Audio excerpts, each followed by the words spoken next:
Everyone welcome to மருமகள் kitchen. இன்னைக்கு video random vlog. First வந்து நான் டிவைன் ஃபுட்ஸ்ல இருந்து கொஞ்சம் ப்ராடக்ட்ஸ் வாங்கியிருந்தேன், அதை பார்க்குறீங்க. எப்பவும் போல என்னோட ஃபேவரட் ஃபில்டர் காஃபிலேருந்து ஸ்டார்ட் பண்ணலாம். ஃபில்டர் காஃபியில் பார்த்தீங்கன்னா 0% சிக்கரி சுத்தமாகவே இல்லை, 100% காஃபி. நம்ம ஆர்டர் பண்ணதுக்கு அப்புறமா ஃப்ரெஷ்ஷாக கிரைண்ட் பண்ணி நமக்கு வந்து இந்த மாதிரி கவரில் சீல் பண்ணி அனுப்புகிறாங்க. அதனால நம்ம ஆர்டர் போட்டால் வர்றதுக்கு வந்து ஒரு 7 to 10 days ஆகுது காஃபி பவுடருக்கு மட்டும். ஸோ இது வந்து 2 கெப்பாசிட்டியில் கிடைக்கும். 500 கிராம் பேக் ஒன்று, 200 கிராம் பேக் ஒன்றுன்னு நினைக்கிறேன். ஸோ ஜிப்லாக் கவரில் வந்துருக்கிறது பார்த்தீங்கன்னா 500 கிராம் பேக். உள்ளே வந்து 2 பவுச் இருக்கும். எப்போவுமே நான் இந்த சின்ன டின்னில் வந்து ரீஃபில் பண்ணிப்பேன். ஸோ உங்களுக்கு எப்படி வேணாலும் வாங்கிக்கலாம். ஆனால் 500 கிராம் பேக் வாங்கும்போது நமக்கு கொஞ்சம் காசு மிச்சமாகுது. ஸோ மணி சேவிங்காகவும் இருக்கும். காலையிலையும் சரி சாயந்தரமும் சரி ஸ்ட்ராங்காக ஃபில்டர் காஃபி குடித்தாதான் நமக்கு சுறுசுறுப்பாக வேலையே ஓடுது. அதனால காஃபி வந்து எனக்கு ரொம்ப ஃபேவரேட்டு. நான் தொடர்ந்து இந்த டிவைன் ஃபுட்ஸில் தான் வந்து ரொம்ப நாளாக இந்த காஃபி பவுடர் பர்ச்சேஸ் பண்ணிகிட்ருக்கேன். இந்த காஃபி பவுடர் வந்து நீங்கள் நார்மலாக உங்ககிட்ட ஸ்டெயின்லெஸ் ஸ்டீலில் ஃபில்டர் இருந்துச்சுன்னா அதுலேயும் போடலாம். நான் வந்து அகராவோட காஃபி மேக்கரில் போடுறேன். ஈவினிங் ஸ்ட்ராங்காக ஃபில்டர் காஃபி குடிச்சாச்சு. அடுத்ததாக பார்த்தீங்கன்னா, இப்போ த டிவைன் ஃபுட்ஸ் வெப்சைட்டில் இது புதுசாக இன்ட்ரடியூஸ் பண்ணியிருக்காங்க. இது வந்து ராகி ஹெல்த் மிக்ஸ். ரொம்ப நாளாக நிறைய பேர் கமெண்ட் செக்ஷனில் கேட்டுட்டு இருந்தீங்க, குழந்தைங்களுக்கு வந்து ராகி ஹெல்த் மிக்ஸ் இருக்கானே. இது புதுசாக இப்போ இன்ட்ரடியூஸ் ஆயிருக்கு. நல்ல விஷயம் என்னென்னா, ராகி கூட ஆப்பிள் அண்ட் பனானா மிக்ஸ் பண்ணியிருக்காங்க. இது வந்து ப்ரொசீஜர் நான் செஞ்சு காட்டுறேன். செஞ்சுட்டு நான் தான் சாப்பிட்டேன். ஆக்சுவலாக இது நான் பர்ச்சேஸ் பண்ணியிருக்கிறது என் தங்கச்சி குழந்தைக்கு. அவளுக்கு தான் இந்த மாதிரி கஞ்சியெல்லாம் எப்போவுமே வாங்குவேன். ஸோ இதுவும் பார்த்தீங்கன்னா உங்களுக்கு ஜிப்லாக் கவரில் வந்திருக்கு. நான் வந்து ஒரு கிளாஸ் காய்ச்சின பாலில் வந்து பார்த்தீங்கன்னா 2 டீஸ்பூன் அளவுக்கு இந்த ஹெல்த் மிக்ஸ் வந்து மிக்ஸ் பண்ணுறேன். சூடான பாலில் இந்த மிக்ஸை போட்டிங்கன்னா கட்டி ஆகிடும். அதனால தான் கொஞ்சம் ஆறின பாலில் வந்து இந்த மிக்ஸை வந்து கலந்துட்டு நம்ம மறுபடியும் பேக் டு பாயில் கொண்டு வரணும் பாலை. அதுக்கப்புறமா ஸ்டவ்வை வந்து சிம் பண்ணிவிட்டு இந்த மாதிரி நம்ம கைவிடாமல் கிளறிட்டே இருந்தால் வித்தின் ஒரு 30 to 40 செகண்ட்ஸில் நல்லா திக்காக ஆரம்பிச்சிருச்சு. செம்ம குவாலிட்டியாக இருக்குது. நான் டேஸ்ட் பண்ணி பார்த்தேன். அந்த ஆப்பிள், பனானா, ராகி டேஸ்ட்டு 3மே வருது. மோஸ்ட்லி ராகி வந்து நிறைய பேர்த்துக்கு பிடிக்காது சாப்பிட்றதுக்கு. பட் இதில் ஆப்பிள் அண்ட் பனானா மிக்ஸ் பண்ணியிருக்கிறதுனால டேஸ்ட் சூப்பராக இருந்தது. ஸோ இப்படியே கூட நீங்கள் குழந்தைங்களுக்கு கொடுக்கலாம். ஐ மீன் சால்ட், சுகர் எதுவுமே ஆட் பண்ணாமல் கொடுக்கலாம். அதாவது சாலிட் ஃபுட் வந்து குழந்தைங்களுக்கு நீங்கள் ஸ்டார்ட் பண்ணிட்டீங்க அப்படின்னா இது வந்து தாராளமாக கொடுக்கலாம். அதாவது 1 year அண்ட் எபோவ் இருக்கிற குழந்தைங்களுக்கு சொல்கிறேன். நான் வந்து கொஞ்சமாக நாட்டு சர்க்கரை ஆட் பண்ணி டேஸ்ட் பண்ணி பார்த்தேன். ராகி வச்சு இந்த மாதிரி கஞ்சி வந்து காலையில் சாயந்தரம் யார் வேணால் எடுத்துக்கலாம். இது வந்து போன் வெயிட்டுக்கு வந்து ரொம்ப நல்லது. அதாவது போன்ஸ்க்கு வந்து நல்ல ஒரு ஸ்ட்ரென்த் கொடுக்கும். குழந்தைங்க வெயிட் கெயின் ஆகணும் அப்படின்னா கண்டிப்பாக இந்த ஹெல்த் மிக்ஸ் வாங்குங்க. கண்டிப்பாக இது வந்து சஜஸ்ட் பண்ணுவேன். நான் பர்ச்சேஸ் பண்ணிக்கிறது பார்த்தீங்கன்னா குல்கந்த் மிக்ஸ், அதாவது ட்ரெடிஷ்னல் ரோஸ் பெட்டல் ஜாம்னு கொடுத்துருக்காங்க. பன்னீர் ரோஸ் வச்சு இந்த ஜாம் செஞ்சுருக்காங்க. இதுக்கு முன்னாடி பார்த்தீங்கன்னா நான் கிளாஸ் பாட்டிலில் பர்ச்சேஸ் பண்ணிருந்தேன். அது 500 கிராம் பேக்குன்னு நினைக்கிறேன். இது வந்து ஜஸ்ட் 150 கிராம் தான். நமக்கு வந்து ஜிப்லாக் கவரில் வருது. யூஸ் பண்ணதுக்கு அப்புறமா அதை அப்படியே நல்லா சீல் பண்ணி வச்சிடலாம். இது மெயினாக நான் பர்ச்சேஸ் பண்ணது பார்த்தீங்கன்னா ஜீவனுக்கு வந்து சாண்ட்விச் எல்லாம் செய்யும் போது ஜாம் மாதிரி யூஸ் பண்ணிக்கலாம். இல்லை ஸ்கூலுக்கு வந்து நம்ம சப்பாத்தி ரோல்லாம் கொடுத்து விடும்போது இது வந்து ரோலுக்கு வந்து ஆட் பண்ணலாம். இல்லை பாலில் வந்து இது சேர்த்துட்டு மில்க் ஷேக்காகவும் குடிக்கலாம். நல்லா டேஸ்ட்டாக இருக்கும்.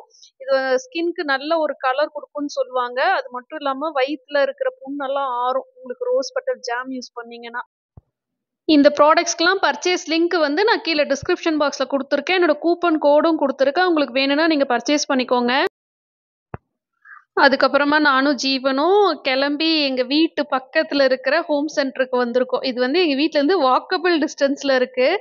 ரொம்ப சின்ன ஷோரூம். ஆக்சுவலாக மேக்ஸ் ஷோரூம் கூட இது வந்து ஒரு கார்னரில் இதையும் வச்சுருக்காங்க. ஏதாவது உடனே தேவைப்பட்டுச்சு அப்படின்னா இந்த ஷோரூம் போவேன். இல்லைன்னா கொஞ்சம் பெரிய ஷோரூம் போகணுன்னா வேறு ஏரியா போகணும். இப்போ இருக்கிற டிராஃபிக்கில் எங்கேயுமே ட்ராவல் பண்ண முடியறதில்ல. அது சாயந்தரம் நேரம் பார்த்தீங்கன்னா பெங்களூர்ல இருக்கவங்களுக்கு தெரியும். எக்கச்சக்கமான டிராஃபிக். வீட்டை விட்டு வெளியே கூட போக முடியாது. 2 வீலர்லையும் போக முடியாது, 4 வீலர்லையும் போக முடியாது. நடந்தே இருக்கிற தூரத்தில் எது இருக்கோ அதுக்கு மட்டும்தான் நம்ம வந்து அக்சஸ் பண்ண முடியும். ஜீவனுக்கு வந்து ஸ்கூல் பார்த்தீங்கன்னா May 20th ஸ்டார்ட் ஆயிடுச்சு. அவனுக்கு வந்து 10th ஸ்டாண்டர்ட் அப்படின்றனால கொஞ்சம் சீக்கிரமா ஸ்கூல் ரீஓப்பன் பண்ணிட்டாங்க. புக்ஸ் எல்லாம் ஃபர்ஸ்டே கொடுத்துட்டாங்க. ஏன்னா லாஸ்ட் இயரே மார்ச் மந்த்லயே 10th போர்ஷன் ஸ்டார்ட் ஆகி ஜஸ்ட் ஒரு 1 மந்த் லீவ் விட்டுட்டு மறுபடியும் 10th போர்ஷன் கன்டினியூ பண்ணிருக்காங்க. ஆனா அவனுக்கு டிமார்ட் போயிட்டு கொஞ்சம் புதுசா லஞ்ச் பாக்ஸ்லாம் வாங்கலாம்னு நினைச்சேன்.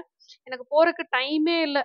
ஸோ அதனால பக்கத்துல இருக்கிற ஹோம் சென்டருக்கு வந்து 2 பேருமே வந்திருந்தோம். எதுவுமே பர்ச்சேஸ் பண்ணல. ஆக்சுவலா பார்த்தீங்கன்னா, ஆஃபர் எதுவும் போடல. எல்லாமே எம்ஆர்பி பிரைஸ்ல இருந்தது. எனக்கு வந்து ஸ்டெயின்லெஸ் ஸ்டீல்ல சின்னதா அந்த காஃபி மக்கு மாரி தேவைப்பட்டுச்சு. ஐ மீன் இப்ப வீடியோ ஸ்டார்ட்டிங்ல நீங்க பார்த்திருப்பீங்க. அந்த ஃபில்டர் காஃபி வந்து நான் ஆ யூஸ் பண்ணியிருப்பேன். ஒரு மக்கு மாரி ஹேண்டிலோட ஸ்டெயின்லெஸ் ஸ்டீல். அது வாங்குறதுக்கு தான் வந்தேன். அந்த மாரி கிடைக்கல. ஏற்கனவே என்கிட்ட இண்டஸ் வேலில வாங்கியிருந்த அந்த டீ மக்கு தான் வச்சிருந்தாங்க. அது என்கிட்ட ஏற்கனவே இருக்கு. இந்த பிளேட்லாம் வந்து நான் ரொம்ப நாளா பார்த்து வச்சிருக்கிறது. ஒவ்வொரு தடவையும் போய் ரேட்ட பார்த்துட்டு வச்சுட்டு வந்துருவேன். எப்பவுமே இந்த பிளேட்ஸ்ல வந்து ஆஃபர் இருக்கிறதே இல்ல. இதோட பிரைஸ்லாம் பார்த்தீங்கன்னா, ₹499 வருது. ஆனா ஒர்த் த மனி தான். நல்ல செம்ம குவாலிட்டியான செராமிக் பிளேட்ஸு. பட் இந்த தடவ நான் எதுவும் பர்ச்சேஸ் பண்ணல. அதுக்கப்புறமா இன்னொரு கடைக்கு போயிட்டு, அங்க வந்து ஜீவனுக்கு கொஞ்சம் திங்ஸ் வாங்கிட்டு, ஸ்நாக்ஸ்லாம் வாங்கிட்டு வீட்டுக்கு வந்தோம். பட் அந்த கடையில என்னால சுத்தமா வீடியோ ஷூட் பண்ண முடியல. ஏன்னா செம்ம ரஷ்ஷா இருந்தது. ஈவினிங் டைம் தான் பார்த்தீங்கன்னா, எல்லா கடையிலயுமே கூட்டமா இருக்கும். ஜீவனுக்கு ஸ்கூல் ஸ்டார்ட் ஆனனால, ஸ்கூலுக்கும் பார்த்தீங்கன்னா, ஸ்நாக்ஸ் பாக்ஸ்க்கு ஸ்நாக்ஸ் குடுத்து விடணும். அதுக்கப்புறமா அவன் வந்து இப்போதைக்கு ஹால்ஃப் டே தான் போயிட்டுருக்கான்.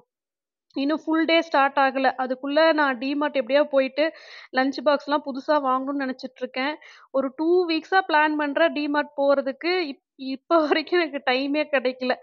எல்லா சாட்டர்டே, சண்டேவும் ஏதாவது ஒர்க் இருந்துகிட்டே இருக்கு. அதனால இப்போதைக்கு அவனுக்கு வந்து ஸ்கூலுக்கு கொண்டு போறதுக்காகட்டும், ஸ்நாக்ஸ் அதுக்கப்புறமா ஹால்ஃப் டேல வந்துருவான். வீட்ல இருக்கும்போது அவனுக்கு பசிச்சதுன்னா, எடுத்து சாப்பிடுறதுக்கு கொஞ்சம் ஸ்நாக்ஸ்லாம் வாங்கிட்டு வந்துட்டு, அந்த ஸ்நாக்ஸ் பாக்ஸ்ல வந்து ஆர்கனைஸ் பண்ணி எடுத்து வச்சுட்டேன். பிக் பாஸ்கெட்ல எம்டிஆர் பிராண்டோட ஊறுகாய் வாங்கியிருந்தேன். அது அவ்வளவா நல்லா இல்ல. சரி இது ட்ரை பண்ணலான்னு சொல்லிட்டு, இதுக்கு முன்னாடி இந்த ஸ்வஸ்திக் பிராண்ட் வாங்கியிருக்கேன். அது வந்து மாங்காய் தொக்கு ஊறுகாய் வாங்கிட்டு வந்தேன். பார்த்தீங்கன்னா, இந்த ஸ்டெயின்லெஸ் ஸ்டீலு மக்கு தான் வந்து நான் ஹோம் சென்டர்ல இருக்கான்னு தேடினேன். கிடைக்கல. இது வந்து கடையில பக்கத்துல இருக்கிற கடையில கிடைச்சது. ₹125 ஆஃபர் பிரைஸ் போட்டிருந்தாங்க. அமேசான்லயும் இது கிடைக்குது. ஆக்சுவலா அமேசான்ல வந்து இதோட பிரைஸ் 250, 450 அந்த மாரி இருந்தது. இந்த டீ ஃபில்டர் வந்து நான் எப்போ டிமார்ட் போனாலும் வாங்குவேன். ஜஸ்ட் ₹20, ₹25 அப்படி இருக்கும். இங்க பக்கத்துல கடையில பார்த்தீங்கன்னா, ₹90ன்னு நெனைக்கிறேன். பட் ₹90க்கு தகுந்த மாதிரியான ஒரு குவாலிட்டில இருக்கு. ஸோ பழைய அ காஃபி மக்கு பார்த்தீங்கன்னா, லெஃப்ட் சைட்ல இருக்கு.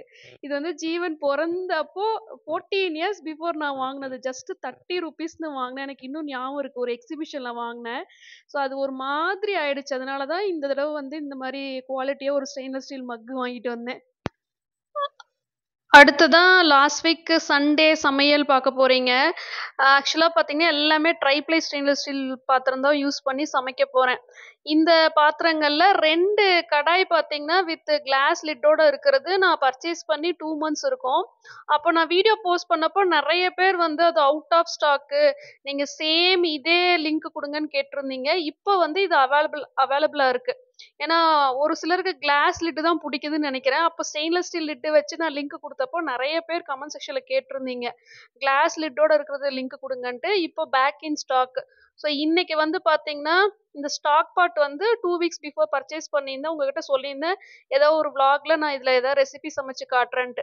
ஸோ இந்த பெரிய ஸ்டாக் பாட் 6.5 litres capacity tri-ply stainless steel செம்ம குவாலிட்டியா இருக்கு. இதுல வந்து பிரியாணி எல்லாம் தம் போடலாம். இன்னைக்கு பார்த்தீங்கன்னா, நான் வந்து சிக்கன் குழம்பு தான் இதுல செய்ய போறேன். மிச்சம் 2 கடாயில, ஒரு கடாயில வந்து தக்காளி ரசம், ஒரு கடாயில வந்து முட்டை கிரேவி பிளான் பண்ணியிருக்கேன். ஸோ இப்ப நம்ம ஃபர்ஸ்ட்டு வந்து சிக்கன் குழம்புக்கு, நாட்டுக்கோழி சிக்கன் குழம்புக்கான ரெசிபிய பார்க்க ஆரம்பிக்கிறோம். இந்த ரெசிபி நீங்க பார்த்துட்டு இருக்கும்போதே நான் உங்க கூட ஒரு முக்கியமான விஷயம் ஷேர் பண்ணணும்னு நெனைக்கிறேன். இத வந்து வீடியோல பேச சொல்லி ரிக்வெஸ்ட் பண்ணது என்னோட ஃப்ரெண்ட் ரொம்ப ரொம்ப க்ளோஸ் ஃப்ரெண்ட் பெங்களூர்ல இருக்காங்க. இந்த விஷயத்த வந்து நீங்க வீடியோல சொல்லி எனக்கு வந்து அ ஹெல்ப் பண்ணுங்கன்னு சொல்லி கேட்டனால தான் இத வந்து நான் போஸ்ட் பண்றேன். அவங்க வந்து என் என் கூட காலேஜ்ல ஒர்க் பண்ணிட்டுருக்காங்க. அவங்களுக்கு 2 பசங்க. நேம் மட்டும் நான் சொல்ல விரும்பல. மேபி அவங்க ஃபேமிலி மெம்பர்ஸும் பார்க்கலாமா இருக்கும். எனக்கு தெரியல. ஸோ அவங்களோட மதர் டங் பார்த்தீங்கன்னா தெலுகு. அ 2 குழந்தைங்க வந்து இங்க நல்ல ஒரு சிபிஎஸ்இ ஸ்கூல்ல படிச்சுட்டுருக்காங்க. அவங்க வந்து என்ன விட எக்ஸ்பீரியன்ஸ் நான் இப்ப தான் ஜாயின் பண்ண ஒரு 2 இயர்ஸ் எக்ஸ்பீரியன்ஸ் தான். அவங்க மோர் தென் 5, 6 இயர்ஸ் எக்ஸ்பீரியன்ஸ் அந்த காலேஜ்ல வந்து லெக்சரரா இருக்காங்க. ஸோ நான் யூடியூபர்ன்றனால என்னோட வீடியோஸ் தொடர்ந்து பார்த்து எனக்கு ஃப்ரெண்ட் ஆயிட்டாங்க. இந்த மோட்டிவேஷனல் வீடியோஸ் எல்லாம் பார்த்துட்டே இருந்திருக்காங்க. அது எனக்கு தெரியாது. ஒரு நாள் வந்து என்ன கூப்பிட்டு தனியா அவங்களோட பர்சனல் விஷயம்லாம் ஷேர் பண்ணி ரொம்ப அழுதாங்க. எனக்கு வந்து எப்படி அவங்கள கன்சோல் பண்றதுன்னே தெரியல. பட் இது வந்து ஹஸ்பண்ட் ஒய்ஃப் சம்மந்தப்பட்ட விஷயம் அப்படின்றனால நான் எந்த விதமான சஜஷன் எதுவுமே குடுக்கல. ஏன்னா நம்மகிட்ட கேட்டாங்கனாலும் நம்ம சஜெஸ்ட் பண்ண முடியாது. இது வந்து அவங்களோட தனிப்பட்ட விஷயம். அவங்க தான் டிசைட் பண்ணணும். அதுக்கப்புறமா நான் வந்து ஒண்ணும் சொல்லல. பட் அவங்க என்ட்ட கேட்டாங்க, "நான் என்ன செய்யட்டும்? என்ன செய்யட்டும்னு?" கேட்டாங்க. நான் உங்களோட லைஃபு நீங்க தான் டிசைட் பண்ணணும் அப்டின்னேன். இல்ல நீங்க வந்து வீடியோல அ கரெக்ட்டா வந்து நெறைய விஷயங்கள ட்ரூ ஃபேக்ட்ஸா ஷேர் பண்றீங்க. நீங்க வந்து எனக்கு கண்டிப்பா சஜஷன் சொல்லணும் அப்டின்னு சொல்லிட்டு கேட்டாங்க. அப்புறம் நான் வந்து ஒரு சஜஷன் சொன்னேன் அவங்களுக்கு. பட் இருந்தாலும் அவங்களோட சிட்யூவேஷன்ல மத்த லேடீஸ் இருந்தீங்கன்னா, என்ன மாரி ஒரு முடிவெடுப்பீங்க அப்டின்னு தெரிஞ்சுக்கிறதுக்காக, நான் அத வந்து இந்த வீடியோல ஷேர் பண்றேன். அதாவது உங்க ஹஸ்பண்ட் வந்து நல்லா படிச்சிருக்காரு. ஐடி ஃபீல்ட்ல ஒர்க் பண்ற அளவுக்கான ஒரு எஜுகேஷன் குவாலிஃபிகேஷன். கல்யாணம் பண்ணும்போதே பார்த்தீங்கன்னா, ஆ இந்த மாரி நல்லா படிச்சிருக்காரு, நல்ல வேலையில இருக்காருன்னு தான் கல்யாணம் பண்ணி வைக்கிறாங்க. Arranged marriage.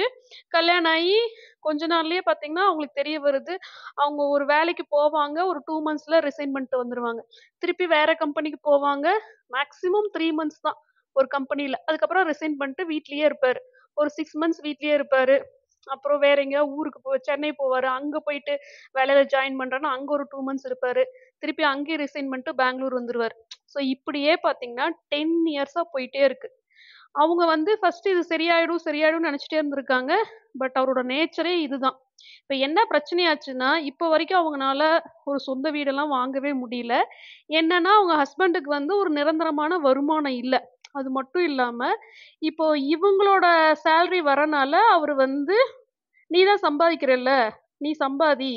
அ நான் வந்து எப்ப வேலை கிடைக்குதோ அப்ப போறேன். வீட்டு வேலைலாம் நான் பார்த்துக்கிறேன். குழந்தைங்களலாம் நான் பார்த்துக்கிறேன்னு அப்படியே ரிவர்ஸ் ஆயிடுச்சு. ஸோ இப்ப வந்து அவங்க சம்பாதிச்சு தான் ஆகணுன்ற கட்டாயத்துல வந்து அவங்கள வச்சுட்டு, இவங்க ஹஸ்பண்ட் வந்து வீட்ல இருக்காங்க. இந்த வருஷம் ஸ்கூல் ஃபீஸ் பார்த்தீங்கன்னா, அவங்க சம்பாதிச்சத வச்சு தான் கட்டியிருக்காங்க. இது வந்து ஒரு டேஞ்சரஸான சிட்யூவேஷன். ஒரு லேடி வந்து கடைசி வரைக்கும் சம்பாதிச்சு தான் ஆகணுன்ற ஒரு கட்டாயத்துல, அதாவது ஒரு மேரிட் லைஃப்ல இருக்கும்போது கொண்டு போய் நிறுத்துறது வந்து ரொம்ப டேஞ்சரஸான விஷயம். சப்போஸ் பிரிஞ்சுட்டாங்க, டைவர்ஸ் ஆயிடுச்சு, இல்ல சிங்கிள் வுமன் அப்படின்றப்ப அது ஒரு கட்டாயமா ஆகுது. வேற வழி இல்ல. பட் ஒரு மேரிட் லைஃப்ல இருக்கும்போதே நானே ஃபினான்ஷியலா இண்டிபெண்டன்ட்டா இருக்கணும்னு நெறைய வீடியோஸ்ல சொல்லியிருக்கேன். பட் இவங்களோட விஷயம் நான் கேட்கும்போது எனக்கு ஷாக்கா இருந்தது. அதாவது ஹஸ்பண்ட், ஒய்ஃப் 2 பேரும் சேர்ந்து குடும்பத்த நடத்தலாம். சப்போஸ் ஹஸ்பண்ட் வேலைக்கு போறாரு. சம்பாத்தியம் பத்தாத பட்சத்துல நாம வந்து சப்போர்ட்டிவா தான் அ இருக்க முடியுமே தவிர, நாம தான் கம்ப்ளீட்டா டேக் ஓவர் பண்றது அப்படிங்கிறது, அதாவது சம்பாதிக்க ஆரம்பிச்ச உடனே எல்லா பொறுப்புகளையும் பொண்ணோட தலையில போட்டுட்டு, ஹஸ்பண்ட் ஒதுங்கிக்கிறது வந்து கண்டிப்பா அக்செப்ட் பண்ண முடியாது. என்னன்னா, லேடீஸ்க்கு இருக்கிற மாரியான ஹெல்த் இஷ்யூஸ் கண்டிப்பா ஜென்ஸ்க்கு கிடையாது. லேடீஸ்க்கு தான் பிரெக்னன்சி, டெலிவரி அதுவும் சிசேரியன் டெலிவரின்னா இன்னும் கஷ்டம். அதுக்கப்புறமா நமக்கு ஹெல்த் இஷ்யூஸ் வந்து calcium deficiency, vitamin D, vitamin பி12 டெஃபிஷியன்சி, வீட்டு வேலைங்கள செஞ்சுட்டு 2 குழந்தைங்கள வளர்க்கிறதே பெரிய கஷ்டம். இதுல ஃபுல் டைம் லெக்சரராவும் வேலை செஞ்சுட்டு, வீட்டுக்கு வந்தும் எல்லா வேலையும் பண்ணிட்டு, ஹஸ்பண்ட் வந்து 0% ஃபினான்ஷியலா இருக்காரு அப்படிங்கிற பட்சத்துல, இப்போ கடன் வேற நெறைய இருக்கு. ஏன்னா, இவரு அடிக்கடி ரிசைன் பண்ணிட்டே இருக்கறனால, மேனேஜ் பண்ண முடியாம நெறைய கடனு, அப்புறம் பார்த்தீங்கன்னா, ஜுவல்ஸ்லாம் அடமானத்துல இருக்குன்னு சொல்லி ரொம்ப அழுதாங்க. ஸோ, அந்த கடனுக்கான வட்டியும் இவங்க தான் கட்டிட்டு இருக்காங்க. இப்ப என்கிட்ட அவங்க வந்து சொல்றது, இந்த மாரி ஒழுங்கா சம்பாதிக்காத ஹஸ்பண்ட் கூட என்னால சத்தியமா வாழவே முடியாது. நான் வந்து பிரியறதா இருக்கேன் அப்படி சொன்னாங்க. எனக்கு வந்து இந்த மாரி ஹஸ்பண்ட் ஒய்ஃப் பிரியறாங்க அப்படின்னா, அது அவங்களோட தனிப்பட்ட விஷயம். நான் எந்த விதமான கருத்தும் சொல்ல மாட்டேன். பட் அவங்க என்கிட்ட கேட்கறது வந்து, மத்த லேடீஸ் இந்த சிட்யூவேஷன்ல இருந்தா, இப்படி அட்ஜஸ்ட் பண்ணி இருப்பாங்களா? அதான் ஹஸ்பண்ட் சுத்தமாவே சம்பாதிக்க மாட்டாருன்னு நல்லா தெரிஞ்சு போச்சு. இப்ப பார்த்தீங்கன்னா, லாஸ்ட் 1 இயரா எந்த ஜாபுமே போல. அதனால தான் இப்ப கடன் ஜாஸ்தியா இருக்கு. இந்த வருஷம் ஸ்கூல் ஃபீஸ் கட்டுறது கூட கஷ்டமான ஒரு சூழ்நிலைக்கு போயிருக்காங்க.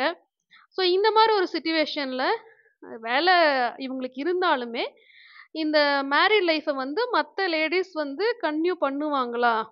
சம்பாதிக்கவே இல்ல. ஹஸ்பண்ட் இனிமே சம்பாதிக்கவே மாட்டாரு அப்டின்ற ஒரு ஃபியூச்சர் கண்ணு முன்னாடி தெரியுது. அப்படின்னு வந்து என்ன வீடியோல கேட்க சொன்னாங்க. ஸோ வீடியோ பார்க்குறவங்க உங்களுக்கு விருப்பம் இருந்துச்சுன்னா, நீங்க வந்து இந்த சிட்யூவேஷன்ல இருந்தீங்கன்னா, நீங்க என்ன செய்வீங்க? நீங்க வந்து அந்த மேரிட் லைஃப்ல கன்டின்யூ பண்ணிட்டு, வேலைக்கு போயிட்டு, கடைசி வரைக்கும் சம்பாரிச்சு, குழந்தைங்களுக்கு ஸ்கூல் ஃபீஸ் கட்டி, ஸ்கூல் முடிச்சதுக்கு அப்புறமா காலேஜ் ஃபீஸும் கட்டி, படிக்க வச்சு, அந்த மேரிட் லைஃப்ப கன்டின்யூ பண்ணுவீங்களா? அப்படின்னு வந்து அவங்க தெரிஞ்சுக்க விரும்புறாங்க. அவங்க கேட்கறது, அவங்க என்ன செய்யணுன்ற அட்வைஸ் அவங்க கேட்கல. மத்த லேடீஸ் என்ன செய்வீங்க? எல்லாரும் இந்த மாரி ஒரு ஹஸ்பண்ட் இருந்தா அட்ஜஸ்ட் பண்ணிப்பீங்களான்னு அவங்க வந்து, அவங்க சார்பா என்ன வீடியோல கேட்க சொன்னாங்க. அதனால கேட்கிறேன். என்கிட்ட அவங்க கேட்டாங்க.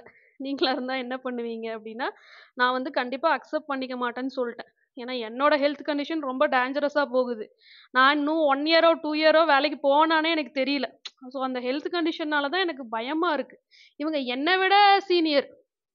ஸோ அவங்களும் நெறைய ஹெல்த் இஷ்யூஸ்ல சஃபர் ஆயிட்டு இருக்காங்க. அப்படி இருக்கிறவங்கள நீங்க லைஃப் லாங் நீங்க வேலைக்கு போய் சம்பாதிச்சு, குழந்தைங்கள கஷ்டப்பட்டு ஸ்கூல் ஃபீஸ் கட்டி, காலேஜ் ஃபீஸ் கட்டி படிக்க வைங்கன்னு என்னால சொல்ல முடியல. எனக்கும் ரொம்ப அ ஃபீல் பண்ணிட்டேன். எனக்கு அவங்க சிச்சுவேஷன் வந்து அன்இமேஜினபிள். ஸோ நான் மறுபடியும் சொல்றேன்.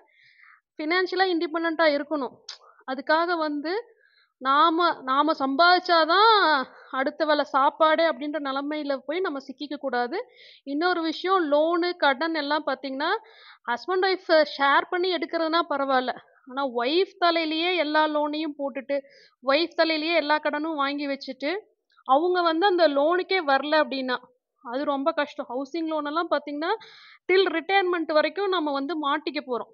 2 பேரும் சேர்ந்து கட்டுறது ஓகே. சப்போஸ் ஒய்ஃப் ரிசைன் பண்ணிட்டு, ஏதோ ஒரு சிச்சுவேஷனால வீட்ல இருந்தாலும், ஹஸ்பண்ட் சேலரிய வச்சு கட்டிர்லாம்.